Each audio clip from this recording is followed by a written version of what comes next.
Hello and welcome to this episode of Carmen's Coaching Corner, and today I have the wonderful Sara Regester with me.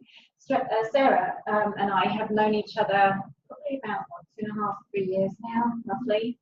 I consider Sara a mentor of mine. I love learning from her all about a number of different things.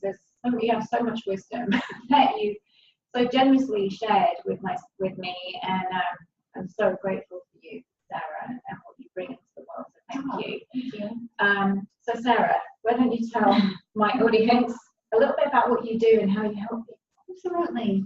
So I'm really happy to be here, Carmen, with your community. And today we're being spontaneous. All of us women and men, success-driven individuals, to really be more spontaneous and flexible is really the secret to really strong, empowered leadership, to be able to go with the flow. And my expertise happens to be around stress mastery. And so stress mastery is kind of a unique topic because I'm not talking about reducing stress or managing stress. My expertise is when stress is happening, how do you be good at it? And ultimately, when we're growing and stretching and stepping into a new space or learning something new or expanding our leadership, this is stressful. If we need to have a conversation with someone that's difficult, or we're facing some big project or some big change, here it is New Year's, right? It's like we can get really stuck in our stress, which underneath the stress is really our resistance. Because the stress is the symptom of our resistance. And so what makes me the expert is because is because first and foremost, I'm a stress junkie. I teach all of my clients exactly how I've learned to not wipe myself out in stress. And certainly I've been a registered nurse for over 30 years, and it was very stressful when I wanted to be the best nurse. I never said no. I took on all the extra projects. I, really cared about my patients and just gave my all, and my peers. If they needed extra help or anything, I always said yes. I had no filter for no. I had no bottom lines, and consequently, I wiped out my health numerous times. And what came from that, interestingly enough, is I really learned how to heal myself from some pretty major things. And I found that pretty interesting. I thought, wow, there must be a way to really thrive in success without taking myself out. And how can I teach other people what I know about healing yourself to really thrive in your life? And from there, I'm an integrative health coach, and I'm actually part of a team going nationally, bringing whole health coaching out to our veterans. Oh, I love that. Which is so amazing, supporting our veterans because they're so big-hearted and courageous, and they just love lifting each other up. And so I do that, and then I also, have my own private practice where I really love supporting men and women, particularly women, who are stuck in their stress and their resistance, where they can imagine doing something bigger, better, or a stronger impact, with their gifts and their shining. Or a lot of my clients might be stuck and not feeling fulfilled where they are, thinking that, if I change this job or if I change this relationship, it's going to get better. And my message is, no, let's make the changes right here, right now, where you are, in this job, in this relationship, and then see what unfolds when the new you shows up. Yeah. And so I just love witnessing that transformation. Yeah. And my secret sauce of really what I know is that I've studied shamanism for 14 years, and I'm actually an international teacher of shamanism now. I'm traveling to Australia in 2019, this year, teaching in my, within my shamanic lineage to those seekers that live down under. Oh, so it's an interesting combination of transformation, of spiritual approach to a holistic life, pattern change, and certainly my training is all about rewiring mindset and transforming lifestyle. So from that big, what's my bio? It's like there's a long list. And, I just love sharing some little tidbits with, your community, so they can have some secrets about, don't get stuck in your stress. Don't get, wiped out by your resistance. Just know what can you do to just take one step to get moving forward. Thank you, Sara. I really appreciate you being on this episode, because I know that you have so much that that you can share with the people that watch it. If you wouldn't mind, not everybody's familiar with shamanism, so if you wouldn't mind describing what that is, if you can, succinctly. I think that's a great topic, because nowadays when I often will say indigenous healing, because when you say shamanism, people automatically think it means you're going to Peru and working with ayahuasca or some hallucinogenic cactus. And I'm here to tell you, shamanism is much bigger than that. Bigger. So when we take our continent, Central, North, South America, all of us in this one big landmass, back to the indigenous early cultures before the formalized Native American tribes that we know now, that would be Turtle Island. And Turtle Island had these wise medicine men and medicine women, shaman, healers, that would come together and share their knowledge. And so in 1254 BC, they came together and started my school, the lineage that I study. So it's very ancient. And they just really wove together their own knowledge, not from one tribe, but from all the tribes. And then these wise elders would take the knowledge, braid it together like a hair braid, and carry it out to the people. And so I can share with you that, to me, shamanism is using nature and the creation of the as above universe down to the earth around us to really make a connection for healing and transformation. And the outcome of shamanism in the simplest version is personal growth and development, refinement of character, really peeling away what isn't your naturalness so you can really know who you truly are, how to shine with your gifts, and how to put it out in the world without apology. So it's about a very strong dedication, highly transformative, deep, rapid change, using alchemy of ceremony to really create that transformation to be your best.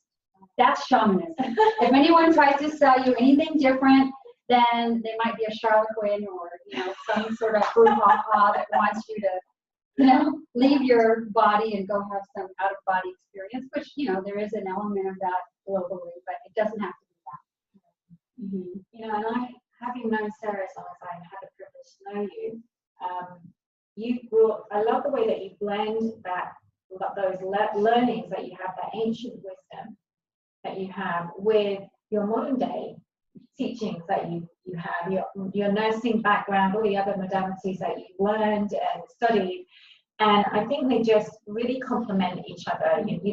People like to keep things in boxes and segregated, but to me, I think it's really wonderful to just blend things and see what happens, right? Yes. Because I am not anti-Western medicine. I am not. We need the diagnosis. Sometimes we need the surgery or the treatment or even the medication, but Western medicine is the bridge to the greater healing. And so what I know, how I blend them together, is when someone has a physical imbalance or a physical health problem, it really tells me what's out of balance, that you open the door to that health problem, and what needs to change in your lifestyle pattern or your mindset to actually evolve and grow out of it. And so healing is a multi-pronged approach.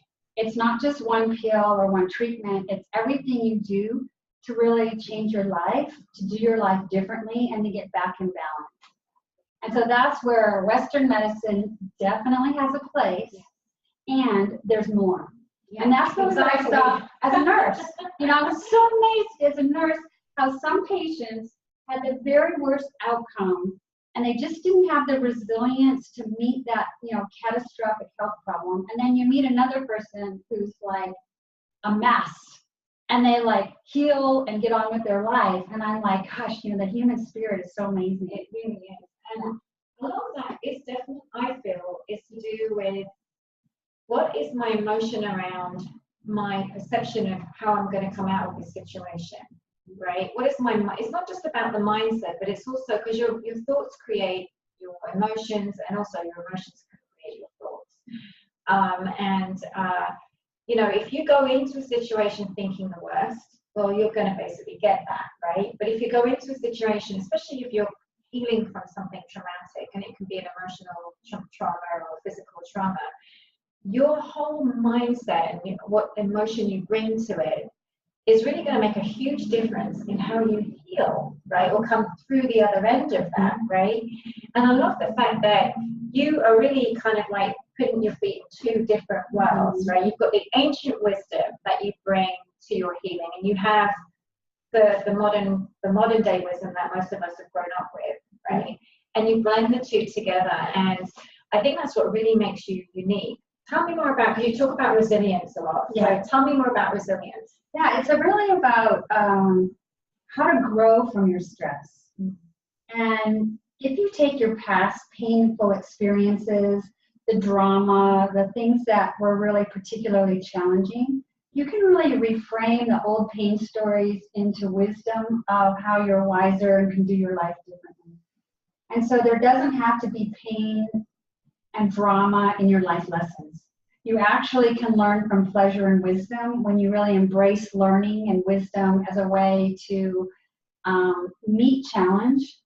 And so the piece that I think of for your community is that we culturally think that stress is bad. Stress is harmful, stress will wipe you out. Well, stress will do that if you've encoded the fight or flight mechanism of the hormonal response every time you get stressed out.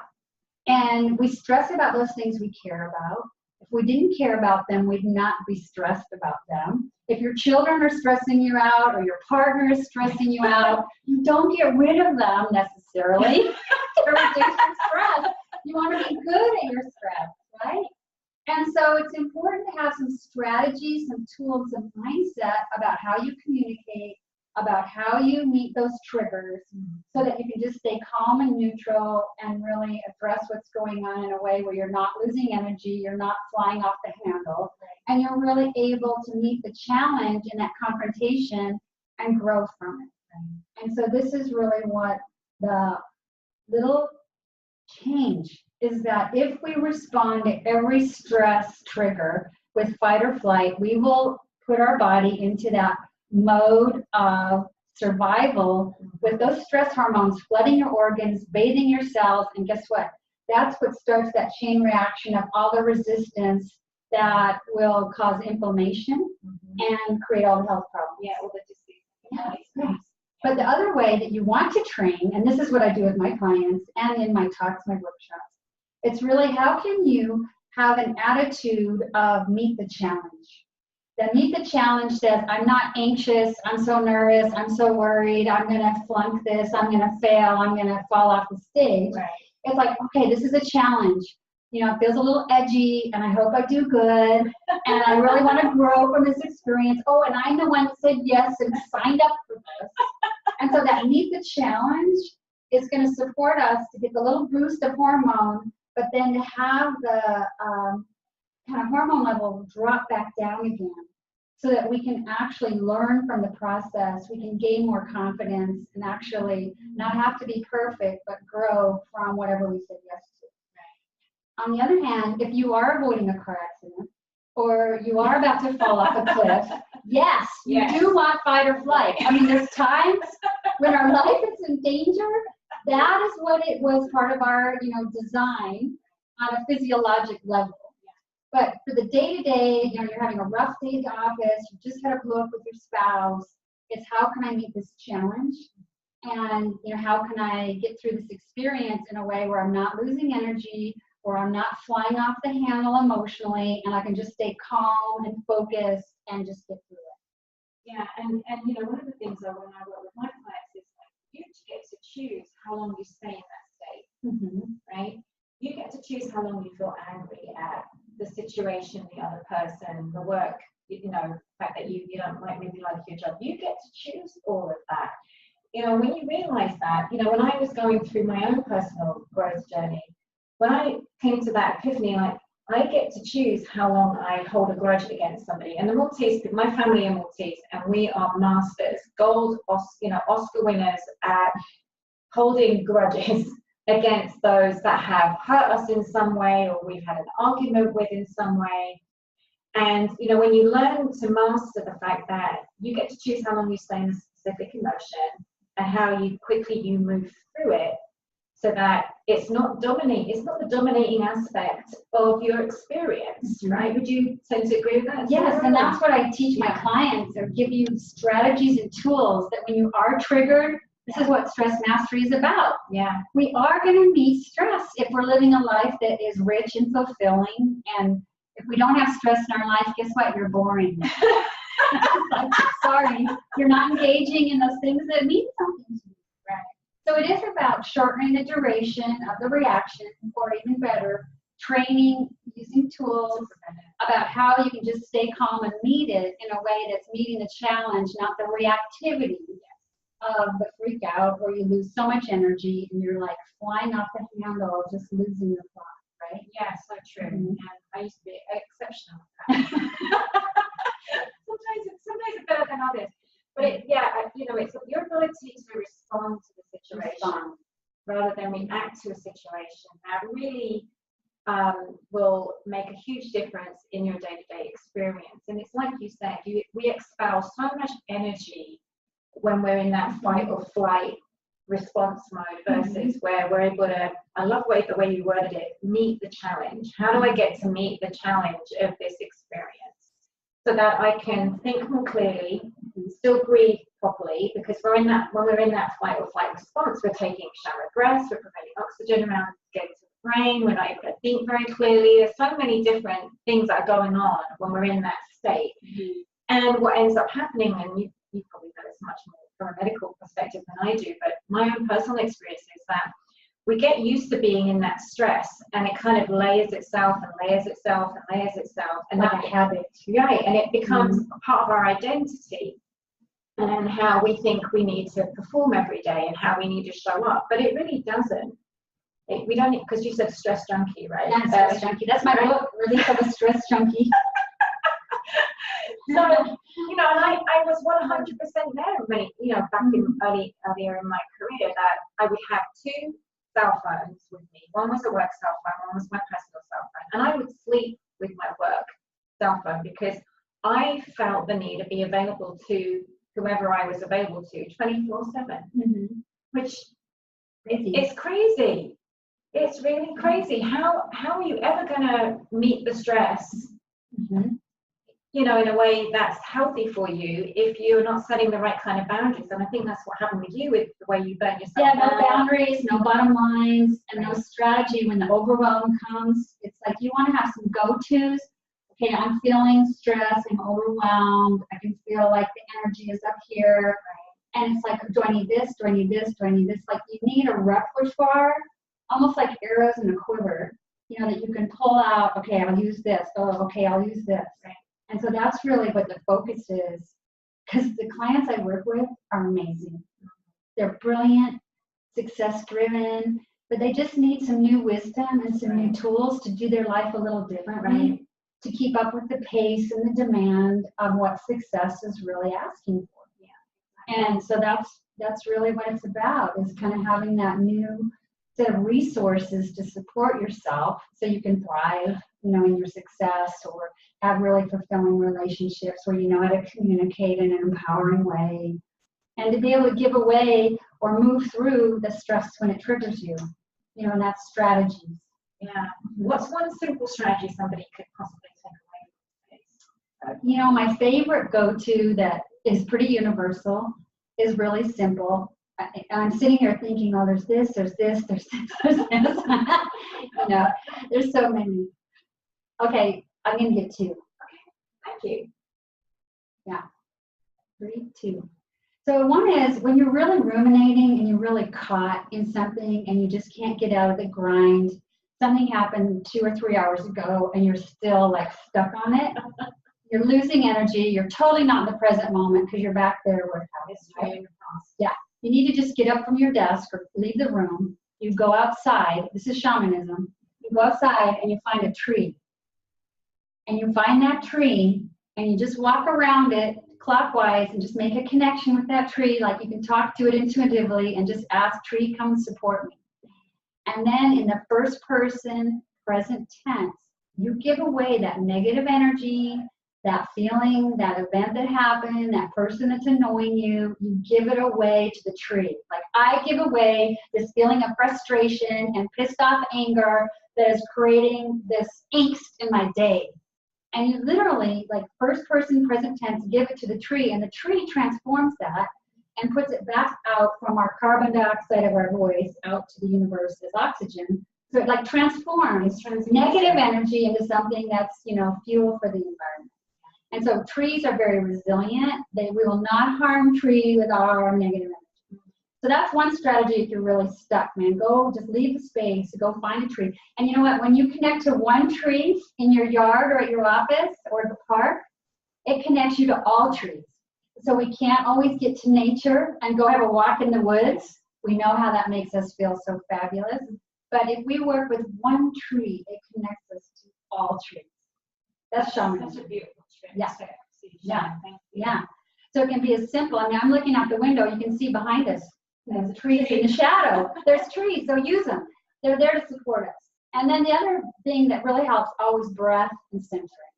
So one of my favorites, I always give this to everyone, it comes from Andrew Weil at U of A Center for Integrative Medicine. And this is called the 4-7-8 breath. And so you can so easily recenter and ground yourself. And I add another little twist in how I teach this breath. Because the 4-7-8 breath is that you breathe in, and we'll do it. You breathe in for a count of 4. You hold that breath for a count of 7. And then you exhale for a count of 8. Well, you cannot have this ongoing ruminating loop of dialogue continuing while you're breathing and counting. And in addition, the inhale really connects us to the feminine receptive energy. The exhale connects us to the masculine active energy. So we get into male-female balance simply by breathing. That alone, just take a breath, and it always helps shift yourself. Now, the secret ingredient I give is I always tell people to breathe down to your center, to get out of the busy brain that is in the loop of inner dialogue. We want to breathe down to this place at your core that is about 3 inches below the navel and a little towards the spine. It's your absolute center. Athletes know this, and yogis know this, that it goes Dantian, power point, power place, 1 point, womb space. It has many names, but it's your absolute center. So 3 inches below the navel, a little towards the spine. Let's go ahead and just do a couple rounds of this breath as we close. And so you can stop, focus, or close your eyes. Root your feet down in the floor. I'll do the counting. And so everyone, right where you are, you're going to breathe in all the way down to your womb space. And so breathe in for a count of 4. Hold that breath for a count of 7. And exhale for a count of 8. Okay, breathe in for a count of 4. Hold your breath for a count of 7. And exhale for a count of 8. One more round. Breathe in for a count of 4. Bring it all the way down below your navel into your lower belly. Hold for a count of 7. And exhale now for a count of 8. Okay, you can open your eyes and just feel the difference. Even in this room, you can feel the energy is just, yeah. And so you can do this, like if you have a blow up with your spouse in the kitchen, you can do it in the office before a meeting. You can do it if you're driving, just don't close your eyes because, but you know, anytime you're breathing and counting, it's just really a good way just to get back to square zero, get into your body, out of your head, and it'll really help you ground and center and feel more present so you can be more neutral. You can creatively problem solve whatever's come up for you. And it just really is a great technique. If I don't offer anything else, that's the one. That's so funny because when I'm teaching my workshops, I will often say, there's always some breathing element that I want to talk with participants. And I always say, there's nothing nothing else you take away from this class, just breathe and do this breathing technique, because I learned that breathing technique a few years ago, and that was probably one of the first tools that you could do immediately. It's instant, takes nothing, right? It takes seconds, right? And it was so beneficial to me in my crazy, stressful work environment that I was like, oh my God, this is genius. But the simple stuff usually is the most effective stuff, when you say. So I really appreciate you sharing that with everybody. Is there anything that you have coming up? You said you had a book. Yes. Well, my website is Directions for Wellness. It's a plug. And on that website, Directions for Wellness, there's a free ebook, How to Grow from Your Stress. And so you're welcome to come visit my website and download that. And then I'm writing a book that's in revision stage called Relief for a Stress Junkie. So that one is chock-a-block with tips. And certainly I love, giving my talks and workshops around how to grow from your stress mastery, from feeling stuck to feeling free. And my signature session is called the Evolutionary Blueprint. And that is really a session where I really look at how are you wired to evolve and grow. What are you growing into? Where are you getting stuck that's blocking you from the fullest expression of your gifts? And within that session, you even understand what animal totems support you to be your natural self. So it's 90 minutes of amazing clarity. And so this is a great time of year, to come and get your evolutionary blueprint. I do it online or face-to-face. So I'll make sure that I post everything that Sarah said, ways to contact her, so that you can get hold of her free ebook and look at her website and see what classes that she has coming up, especially if you're in the area. But since you travel everywhere too, maybe you can catch her out of Arizona. And thank you, Sara, for being here today and sharing your wisdom and clearly explaining what shamanism is. Yeah, that was probably the best part of the visit, wasn't it? Let's say what it is and what it's not. So you have like transformation and growth. Thank you, Carmen. It was so fun today. Okay, let's